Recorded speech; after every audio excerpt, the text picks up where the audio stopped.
Hello विद्यार्थियों सभी को नमस्ते। हम आपके राजस्थान भूगोल पर चल रहे हैं। राजस्थान भूगोल में हम आज आपको शक्ति संसाधन पर चर्चा करेंगे। शक्ति संसाधन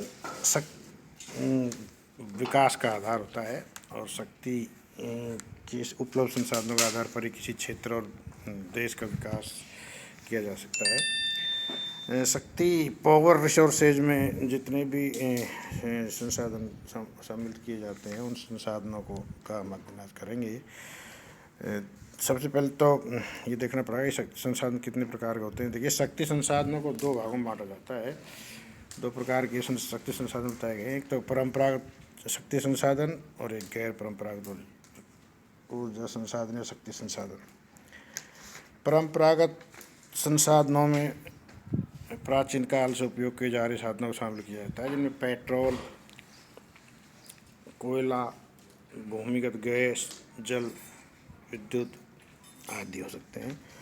इसी प्रकार गैर परंपरागत ऊर्जा स्रोत, गैर परंपरागत शक्ति संसाधन, इनमें जो है पवन ऊर्जा, सौर ऊर्जा, बायोगैस, भूतापीय शक्ति संसाधन, इनको शामिल किया जाता है। अलग अलग क्षेत्रों में अलग अलग संसाधनों का महत्व रहा है। अब हम एक एक संसाधन पर चर्चा करना चाहेंगे। कोयला पर हम बात करें तो राजस्थान के संदर्भ में यदि कोयला पर बात की जाए तो निश्चित रूप से ये सत्य है कि राजस्थान इस मामले में गरीब राज्य है और यहाँ बहुत कम मात्रा में कोयला मिलता है। जो कुछ भंडार यहाँ प्राप्त हुए हैं वो बीकानेर, नागौर, बाड़मेर जिलों में प्राप्त हुए हैं और बीकानेर, जोधपुर, जैसलमेर में कुछ निकाला भी जा रहा है, लेकिन बहुत कम मात्रा में है और हल्की क्वालिटी का लिग्नाइट प्रकार का कोयला यहाँ मिल रहा है, जिसकी क्वालिटी हल्की होती है। जैसे पलाना में टर्सरी खानों से मिलता है, टर्सरी के जमाव से मिलता है। पलाना लिग्नाइट संसार का श्रेष्ठ लिग्नाइट माना जाता है वैसे पलाना वाला। इसके अलावा गुड़ा जो है क्षेत्र है, गुड़ा क्षेत्र में विश्व के सबसे श्रेष्ठ गुणवत्ता वाला लिग्नाइट मिलता है। तो राजस्थान में लिग्नाइट घटिया किस्म का है, बाजार केवल घरों तक सीमित रहता है। ज़्यादा महत्वपूर्ण जो है कोयला के संसाधन में राजस्थान का स्थान नहीं है। फिर भी इसका उपयोग किया जाता रहा है, आयात करके इससे उपयोग किया जाता रहा है। दूसरा, पेट्रोलियम को हम लेते हैं, खनिज तेल और पेट्रोलियम। तो देखिए, बाल और चूने के अवसादी स्थलों में तेल उसी तरह विद्यमान रहता है जैसे स्पंज में जल। खनिज तेल हाइड्रोकार्बन यौगिकों का मिश्रण है जो अलग अलग क्षेत्रों में मिलता है। राजस्थान के बीकानेर, जैसलमेर और थोड़ा जोधपुर के भाग में जो है पेट्रोलियम पाया जाता है, पेट्रोलियम मिलता है। बाहरी पेट्रोलियम की स्थिति यहाँ होती है, उसको उसका शुद्धिकरण किया जाता है, उसका रिसाइक्लीकरण किया जाता है। तो इस प्रकार अलग अलग क्षेत्रों में मनिहारी टिब्बा है, घोटारू है, इसके अलावा लौंगेवाला है। ये अलग अलग राजस्थान के विख्यात तेल कुएँ हैं। बायतू है बाड़मेर का, ये क्षेत्रों में जो है तेल कुएँ हैं बड़े बड़े और यहाँ से पेट्रोल और डीजल प्राप्त किया जाता है। ये राजस्थान में अच्छी संभावनाएं व्यक्त की जा रही है। हालांकि अभी बहुत कम स्तर पर इसका उत्पादन हो रहा है, लेकिन संभावनाएं बहुत अच्छी व्यक्त की जाती है कि शायद यहाँ अच्छे रूप में पेट्रोलियम मिल सकता है। प्रयास किए जा रहे हैं और रिफाइनरी भी भारतीय मरुस्थल में बाड़मेर में स्थापित की जा रही है। तो ऐसी संभावना व्यक्त की जा रही है कि आने वाला भविष्य राजस्थान का पेट्रोलियम उत्पादन में बहुत अच्छा रह सकता है। पेट्रोलियम के भंडार सीमित होते हैं, उन्हें सुरक्षित रखना भी जरूरी होता है। अब यदि टोटल शक्ति की बात की जाए तो देखिए, वर्तमान राजस्थान के विभिन्न क्षेत्रों में जो बिजली प्राप्त हो रही है उसमें से जल विद्युत 40%, ताप बिजली 41% और परमाणु बिजली 21% है। इसे आधी से ज़्यादा राज्य बाहर के साधनों से आयात करता है। तो ये इसकी स्थिति है। तीसरे स्थान पर यदि हम चर्चा करें तो देखिए, इस पर करेंगे जल विद्युत पर। जल विद्युत भी राजस्थान में ज़्यादा महत्वपूर्ण नहीं है, ज़्यादा अच्छी स्थिति में नहीं है। फिर भी जो है अब काफ़ी अच्छे से विकास किया गया है। राजस्थान में जल विद्युत के जो प्लांट है ये नदी घाटी परियोजनाओं पर ज़्यादातर स्थित है। भाखड़ा नंगल परियोजना है, चंबल घाटी परियोजना है, इस पर गांधी सागर, राणा प्रताप सागर, जवाहर सागर बांध बने हुए हैं। नर्मदा घाटी परियोजना, माही विद्युत परियोजना, इंदिरा गांधी नहर परियोजना, ये कुछ ऐसे प्रोजेक्ट्स है जहाँ अच्छे से बिजली उत्पादन किया जा रहा है और शक्ति संसाधनों का विकास किया जा रहा है। इसके अलावा कुछ ताप विद्युत परियोजनाएं भी हैं जिनसे भी शक्ति प्राप्त की जा रही है। जैसे बरसिंहसर का ताप विद्युत गृह है, बहुत अच्छा ऐसा सेंटर है। सवाई माधोपुर में भी शुरू किए जाने के प्रयास किए जा रहे हैं। तो सतपुड़ा व्यास पे भी एक ऐसा प्लांट है। सूरतगढ़ ताप विद्युत परियोजना है, चित्तौड़गढ़ ताप विद्युत गृह है, सिंगरौली सुपर पावर स्टेशन है, बॉम्बे हाई है, नेशनल थर्मल पावर कॉरपोरेशन है। इस प्रकार के अलग अलग रूप में ये विकास इनका किया जाता रहा है।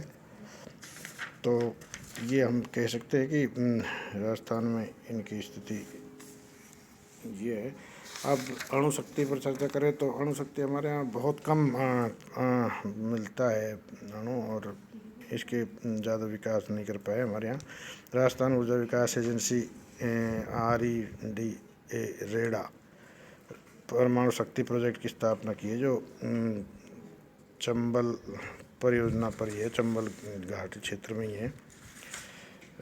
इसके बाद हम गैर परंपरागत ऊर्जा स्रोतों पर चर्चा करते हैं। देखिए, सबसे महत्वपूर्ण है वायु ऊर्जा, पवन ऊर्जा।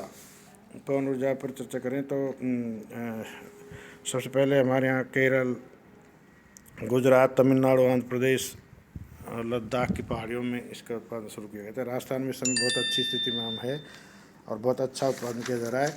राजस्थान के पश्चिमी मरुस्थलीय प्रदेशों में जो है पवन शक्ति संसाधन को अच्छा प्रयोग में लिया जा रहा है, उपयोग में लिया जा रहा है, उसका अच्छा प्रबंधन किया गया है। अच्छे सोलर प्लांट, वो पवन प्लांट लगाए गए हैं और रामगढ़ में जो है विशेष संग्रहण केंद्र स्थापित किया गया है जहाँ विद्युत का संग्रहण किया जाता है और फिर उसकी सप्लाई की जाती है। तो और यहाँ इसकी संभावना भी बहुत ज़्यादा है, तो उम्मीद की जा सकती है कि ये अच्छा विकास करेगा। सौर ऊर्जा राजस्थान का बहुत बड़ा प्लांट है और बहुत बड़ी संभावना है सौर ऊर्जा की। भारत का पहला सौर ऊर्जा फ्रिज जोधपुर में बालेश्वर में स्थापित किया गया था। तो क्योंकि यहाँ सीधी सूर्य किरणें मिलती है, साफ मौसम होता है और हवाएं भी तेज़ चलती है, सूर्य की रोशनी भी तेज़ मिलती है, तो इसलिए पवन ऊर्जा और सौर ऊर्जा का राजस्थान बहुत बड़ा सेंटर माना जाता है और भारी संभावनाएं व्याप्त हैं। मथानिया में भी एक सोलर थर्मल प्लांट स्थापित किया गया 30 मेगावाट का। तो ग्रामीण अंचलों के लिए सौर ऊर्जा के अधिकतम उपयोग होना चाहिए। इसके लिए सोलर फाटा वाल टक सिस्टम भी लगाया जा रहा है। तो प्रयास किए जा रहे हैं क्योंकि उसका उपयोग करना चाहिए और किया जा रहा है। ऐसे तो अच्छे कार्य किए जा रहे हैं। इसके बाद हम बात करते हैं तो देखिए, पवन ऊर्जा पर चर्चा करते हैं।